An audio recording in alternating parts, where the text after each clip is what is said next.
მოგესალმებით. კვლავ შინაურულის მარტივი რეცეპტების არხიდან. დღეს მოგიტანეთ უმარტივესად მოსამზადებელი მარწყვის შინაურული ტორტი, რომელიც აუცილებლად უნდა სინჯოთ. შინაურულის არხზე არის სხვა მარწყვის რეცეპტებიც, მათ შორის მარწყვის მურაბის და ჯემის რეცეპტები, ასევე ფრანგული ტორტი ფრეზიეს რეცეპტიც და მარწყვის კექსის რეცეპტებიც. ამიტომაც აუცილებლად გამოიწერეთ შინაურულის არხი, მოიწონეთ ვიდეო და დაგვიტოვეთ თქვენი კომენტარები. პირველ რიგში მომზადოთ მარწყვის კონფი. 500 გრამ მარცხვს დავასხათ 50 მl წყალი, დავუმატოთ 200 გრამი შაქარი და ვადუღოთ 5 წუთი. შემდეგ დავაბლენდეროთ ან გავჭყლიდოთ სასრესი და ვადუღოთ 10 წუთი და უგემრიელესი კონფიც მზად არის. ახლა კი მოვამზადოთ კრემი. 5 კვერცხის გულს დავამატოთ 150 გრამი შაქარი, მწიკვი მარილი და 1 ვანილი. აქვე დავამატოთ 3 სუფრის კოზი სიმინდის სახამებელი და არამც კარტოფილის სახამებელი.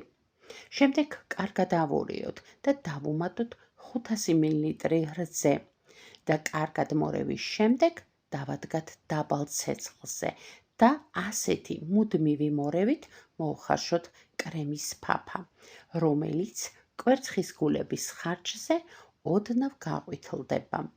შემდეგ გადავაფაროთ სამზარეულოს პარკი და გავაცივოთ ოთახის ტემპერატურამდე. ახლა კი მოვამზადოთ ბისკვიტი. 6 კვერცხი გავაცალკევოთ გულებად და ცილებად. ცილას დავამატოთ მწიკვი მარილი და მწიკვი ლიმონმჟავა ან ცოტა ლიმონის წვენი და ავთქვიფოთ გამყარებამდე. როცა ცილა კარგად აითქვიფება, პორციებად დავამატოთ 100 გრამი შაქარი და განვაგრძოთ კარგად ათქვეფა. ბეზე აითქვიფა. ახლა კი ცალკე ჯამში ავთქვიფოთ 6 კვერცხის გული 80 გრამ შაქართან ერთად და 1 ვანილთან ერთად გათეთრებამდე. შემდეგ კი ათქვეფილ გულებს დავუმატოთ ასე პორციებად ათქვეფილი ბეზე და ერთი და იგივე მოძრაობით ქვემოდან ზემოთ კარგად შევურიოთ კვერცხის გულებში. როცა თლიანი ბეზე კარგად შეითქვიფება, დავამატოთ 180 გრამი ფქვილი, რომელიც აუცილებლად ახალგაცრილი უნდა იყოს და კარგად შევურიოთ და ცომიც მზად არის, რომელიც გადავიტანოთ საცხო ფირფიტაზე, რომლის ზომაც არის 30-40-ზე და კარგად გადავანაწილოთ საცხო ფირფიტაზე ნიჩბის საშუალებით და გამოვაცხოთ წინასწარ გახურებულ ღუმელში 170 გრადუსზე. ბისკვიტი ცივდება. მოვამზადოთ კრემი.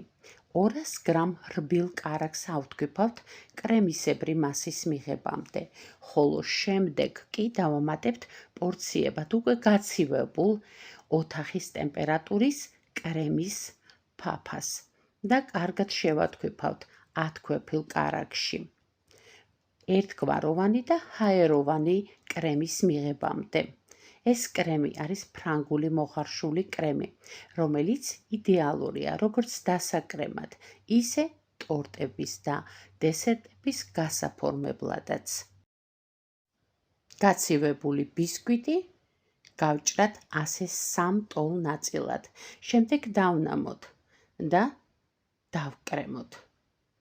ასე კრემი თანაბრად გადავანაწილოთ ფენებზე და ზემოდან დავადოთ ჩვენი მომზადებული მარწყვის კონფი, რომელიც ძალიან აგემრიელებს და ალამაზებს ტორტს ჭრილშიც. თუ მარწყვის კონფი არ გსურთ, შეგიძლიათ მის მაგივრად უბრალოდ დაშაქრული და დაჭრილი მარწყვიც გამოიყენოთ. სამივე ფენის დაკრემვის შემდეგ ტორტი შევდგათ მაცივარში დაახლოებით 2-3 საათის განმავლობაში და შემდეგ მოვთოთ სურვილისამებრ.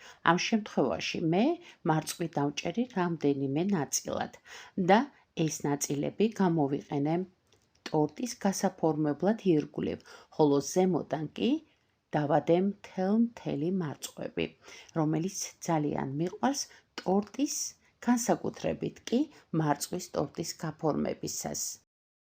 და უგემრიელესი, უმარტივესი შინაურული მარწვის ტორტი მზად არის მისართმევად, რომელიც ჭრილში ძალიან მათი სამძვრელად გამოიყურება, ხოლო გემოზე კი არის ძალიან გემრიელი და არომატული მარწვის გემოებით გაჯერებული.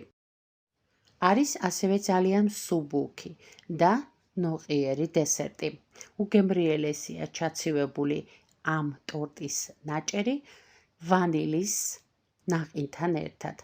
ამიტომაც აუცილებლად უნდა მოამზადოთ და დააგემოვნოთ ის ზაფხულის ცხელ დღეებში. დღეს სულ ეს იყო. მადლობა, რომ გვიყურეთ. მომავალ მარტივ რეცეპტამდე.